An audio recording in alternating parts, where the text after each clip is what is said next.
Okay everyone, I'm ready to try this again. I tried filming this video yesterday, on the same day that I filmed my March TBR, and it was after I spent 6 hours organizing my bookshelves behind me, so my brain was fried and I'm not happy with how that video turned out. So let's try again. This is my February wrap-up. Hello, my name is Arden. Hi! Welcome back to my channel! If you are someone who is a subscriber or who has seen my videos before, today I'm gonna be trying strawberry and wine. Strawberry. Yeah, you know what I mean. It's been a day and I'm just so ready to be done with it. Oh my goodness. Okay. I'm in a mood today. If you can't tell, I'm in some sort of a weird mood. I'm laughing at myself, but I'm also irritated at the same time for some reason. What we're gonna do is talk about all the books that I've read in February, which was more than I read in January. Today is February 25th, which means that I could still read 1 or 2 books by the end of this month, but I doubt it. And if I do, I will do a part 2 of this video, even if it's just 1 book. Just to let you know. Before I dive into this video, ooh, this is good. Oh, yum.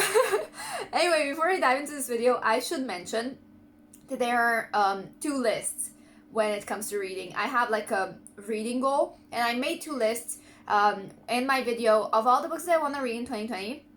One of them is a list of Wattpad books, and the other one is a list of books that you guys voted on for me to read. I have to read 1 Wattpad book a month and 1 book that you guys voted on. This month's Wattpad book was The QB Babboy and Me by Tay Marley. This is the most read book of 2018, and I do see why people like it. People like bad boys, to be honest. Bad boy books since 2015 were a hit. I would know my book has 22 million on Wattpad, and then it got published. When I dive into Wattpad books, I have a different criteria. I do keep in mind when it was written, if it was the author's very first book that they've written. I do think that I'm just gonna have fun. I'm not gonna be too critical. Why am I shining so much? Oh my gosh, my highlighter is on fleek. Sorry. Oh my gosh, I can't focus today. I can't focus. It has a lot of stuff. I found myself laughing when I read this book. I found myself cringing sometimes when I read this book. What I thought was really funny is, I know the author isn't from America, and there are some words there that Americans don't use that I find really funny. And it's not like it didn't bother me at all. Like, it's just a funny thing, and it made the book for me so much more enjoyable. I enjoyed this book, which is why I gave it a 5-star rating, and also because I want to support Wattpad writers. Now, I'm gonna be honest with you. I sometimes go into a book and I don't really think I'll give it a 5-star rating by the end of it, but I still do, just because I want to support Wattpad writers. So I just want to be completely transparent with you guys. I do give Wattpad writers a higher rating just because I want to support my babies, okay? I want to support them and their work, and getting recognized and getting out there, and I want to be there for them and just, yeah, kind of, you know, share their books with the world. This makes me so angry. Why are Wattpad books the most targeted books? Like, always, every single book, yeah, well, it's a Wattpad book. What does that mean? Like, no, there are a lot of Wattpad books that are good. It may not be your cup of tea, but it may be someone else's. And, for example, it was my cup of tea. So, yeah, but you're allowed to have your opinion. Just don't say, oh, it's a Wattpad book, and discredit every other Wattpad book at the same time. Is discredit the right word here? Again, I keep using words that I sometimes doubt if they belong in a sentence. Or maybe it's just me today, I don't know. And I spent 10 minutes talking about it. Wow, this is gonna be fast. The next book that we have is a book that has been on my bookshelf for the longest time ever. Probably about 5-6 years now. To be honest, I never planned on reading it. I don't know why I started now. Because, you know, when you have books on your bookshelf for so long that you just lose interest and you don't have any intentions of reading it. Yeah, that was me with this one. The reason why I picked it up is because I found the audiobook of The Strange and Beautiful Sorrows of Ava Lavender by Leslie Walton. Now, let me tell you something. If I hadn't started the audiobook, and I also read the physical copy as I was listening to the audiobook, but if I hadn't gotten the audiobook version, I definitely wouldn't have enjoyed this book as much. Or at least it wouldn't be as magical, and it wouldn't leave as much of an impact on me. this is a clear 5-star read for me. Absolutely. If I could give this book more than 5 stars, I would. I personally loved it so much. The writing itself, hauntingly beautiful. The only way I can describe it. Amazing. The narrative, the way the author followed every story and every character in the story and described Ava Lavender's, our main character's entire family tree. I loved it. It was so unique. The entire, I think this is magical realism, is that why you call it? It was just incredible. I loved this book so much. And this is one of those books that has been on my bookshelf for years that I haven't picked up. And now that I finally have, I'm so glad that I did, because I had a hidden gem on my bookshelf, and this is what I love. I love reading books that have been collecting dust on my shelf and finding out that they were so good and that there is a reason why I bought them in the first place. Yeah, the hype for this one, it really is justified, and I do recommend you guys to read it. But definitely, if there is an audiobook version of it at your local library, I do recommend you to pick it up, because the narrator is so good and the way she tells the story, I cried. Okay, I know I cry a lot during a lot of books, and that doesn't really mean anything anymore, but I cried during this one. It was beautiful. Okay, moving on to a book that I had on my bookshelf for years again, but this one is the first book that I ever owned. I do say that I started reading with The Hunger Games, and that The Hunger Games got me into reading in 2012. But I do have to say, in 2012, the summer of 2012, I started reading a different book, this book. And then my sister told me, I was in the middle of it, when my sister told me you have to read The Hunger Games. And then I left this book, I stopped reading it, and haven't picked it up ever since. So basically, this book started it all. If I hadn't liked this book in the first place, I wouldn't have picked up The Hunger Games, because I hated reading. I hated reading. Finally, I picked it up, I gave it another shot, and that is The To-Do List by Mike Gale. This book follows the author, who basically has a 1,277 item to-do list that he has to finish in the span of a year, since from his birthday to his next birthday. He enlists his friends to help him judge whether a tick is justified or not, and this is a journey, to be honest. I rated 4 out of 5 stars just because I rate 5 stars for my absolute favorites and for Wattpad books. The To-Do List by Mike Gale is the exact definition of, it's not about the destination, it's about the journey, and I loved it. Since we're mentioning books in the exact same order, now we have 3 DNFs. I don't know what happened, what came over me, but I wasn't in the mood clearly to read, and I had 3 DNFs in a row. First one, I decided to read Variant by Robinson Wells. I've had it on my TBR for years. To be honest, I only got 10% in when I stopped reading. Maybe I wasn't in the mood. I really think that is it. In 2020, I have decided that I will read only books that really interest me, and somewhere along the way, I decided that this book didn't. Maybe if I had read it a few years ago, I would have enjoyed it, but this year was just not, I wasn't in the mood, so I didn't read it, and so I DNF'd it. I decided to move on to something else, and that next book was the book that I told you I was gonna read, the book that my sister chose for my February TBR. And I had every plan of reading it, okay? I had every plan of reading this book. And it is by MJ Prince, Secretaire.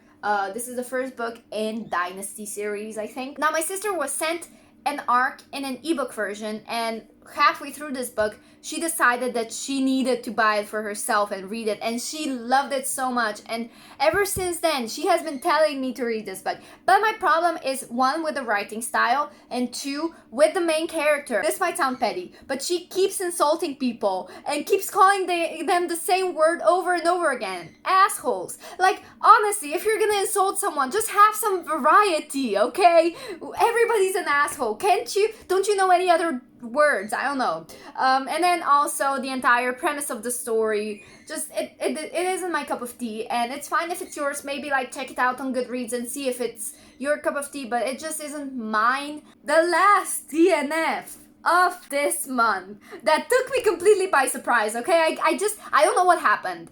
To be honest, I don't know what happened. I thought that I was gonna love this book, but I didn't. Or at least I thought I wanted to give it a fair shot, just like with every other book, but I I just couldn't get into it. And it took me by surprise because I wanted to read it for years. I wanted to read it ever since I read The Fault in Our Stars, okay? Which was back in 2013. Holy crap. Anyway, that book is Looking for Alaska by John Green. What the heck? I decided with this book that this is gonna be my final book by John Green. Look, I have nothing against the man. To be honest, I love The Fault in Our Stars. When I started reading this book, all I could think about was his characters are so copy-paste. They're like the quirky best friend, if that best friend was the main character. And it's every single character in this book that's like quirky. I really wanted to give this a fair shot. Everybody says this is John Green's best book, and this book has like 260 pages. Should I give it oh my god, that's like 160. Now I feel bad because I was almost done with it. Okay, no, seriously. I said I'm not gonna force myself to read something if I didn't vibe with it, and this was just it. Wow, we're like a couple of books in and we still have a long way to go. Next book that I read is a book that's had mixed reviews, and I don't know why. That book is called Daughter of the Pirate King by Trisha Levenseller. Okay. Whew, that book was a journey. The main character in this book is Selena Sardothian if she was a pirate. She was so self-absorbed and self-loving, and she's like, I don't know, she's so self-obsessed, I guess. And I loved every bit of it. After you find out things about her in the first book, you can clearly see why she is the way she is, and the whole character dynamic between her and the romantic interest. I loved it. The romance didn't take away from the entire plot. I love the love to hate enemies to lovers, even though they weren't lovers. I love that kind of dynamic or trope. Oh my god, I can't speak today. But yeah, this book was such a journey. I read it in one sitting. I enjoyed it so freaking much. And then I also read Daughter of the Siren Queen by the same author, which is a second book. When you enjoy a story so much that you are willing to invest your money into hardcovers. I don't normally buy hardcovers unless they have a great cover, they are cheap, or if I think they have potential. And for this book or series, I will invest my money into the hardcovers because I just enjoyed them so much. They were amazing. Then I also read Ryden's Chapter, which is a novella for this series. And also I should mention Daughter of the Siren Queen was great. I loved the ending. I loved the entire story. I loved the adventure of it. Then we have The Girl from the Well by Rin Chu Peko. The Ring and The Grudge were the movies that I really hated as a kid because I still hate them. There isn't a movie that scares me more than The Ring and The Grudge, okay? And this is a perfect mix between the two. The Girl from the Well is about a girl who was murdered and then comes back. Oh, by the way, drowned in a well, basically The Ring, and then comes back as a spirit to hunt murderers. So The Grudge, and it was so good. I'm not into horror. I'm not into thriller. The Girl from the Well. Oh my god, I can't wait to read the second book. The ending was fantastic. I can't. I loved it so much. I think I rated it, did I rate it 5 out of 5 stars or 4 out of 5 stars, something like that. And then we move on to a Slovenian book that I didn't think I would read. I didn't. Okay, this is funny. So I've been seeing this book everywhere. It's like the universe was giving me a sign to read this book, okay? And it is called The Alchemist by Paulo something. So I said, okay, it's a short Slovenian book. It has 180 pages. I can fly through them. It turns out I didn't enjoy it that much. It was like 3 out of 5 stars, but I still like that I was able to read a book after a Slovenian book after so many years, okay? This book is in Slovenian. It wasn't written by a Slovenian author, but it's it's translated into Slovenian. And so I have this sense of accomplishment that I finally read a book in Slovenian and I finally have something like a trophy to say, oh, you know what, guys? I didn't completely abandon my own language. I promise. Look, here's a Slovenian book that I read this year. So yeah, this feels good. I didn't really enjoy it. It's about a guy who has this dream about a treasure in Egypt.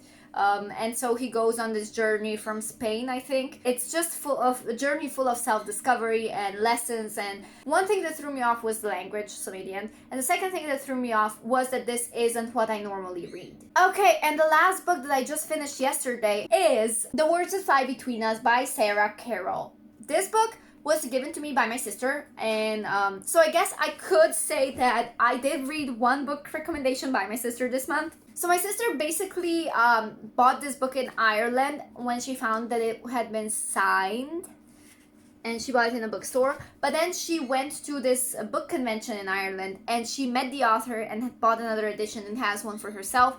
So this book she gave to me, and it's a short book. It's 256 pages long. You guys, every single minute that you spend reading this book, it's worth it. I loved it. So this book is about our main character, Lucy, who likes to draw. She's an artist, and her dad looks down on artists, and he doesn't like them, and he's such a bully. He's such a materialistic guy, and her parents have been fighting. Her entire family is kind of falling apart, but nobody says anything and pretends everything's okay. Meanwhile, her best friend is being bullied by her, by another girl in school. And that girl, her friend, leaves mean comments on her blog. And so she can't stand up to that person because she keeps denying it and she doesn't have any proof. So basically, it's a whole thing of finding proof, finding courage to stand up to those who have bullied you on your own terms, and finding yourself and finding your courage to speak your truth. The Words That Fly Between Us is such a powerful read. 5 out of 5 stars. And that concludes my February wrap-up. I'm not gonna lie, this video is 33 minutes long, and I wish I could shorten it, but I feel like it's gonna be a pretty long video. Thank you guys so much for watching. Leave a like, leave a comment, and subscribe. Click the notification bell to keep yourself notified when I post more videos, because maybe, I'm here to stay, and yeah, that's it. I have nothing else to say. Hope you have a nice day, and I'll see you next time. Bye-bye!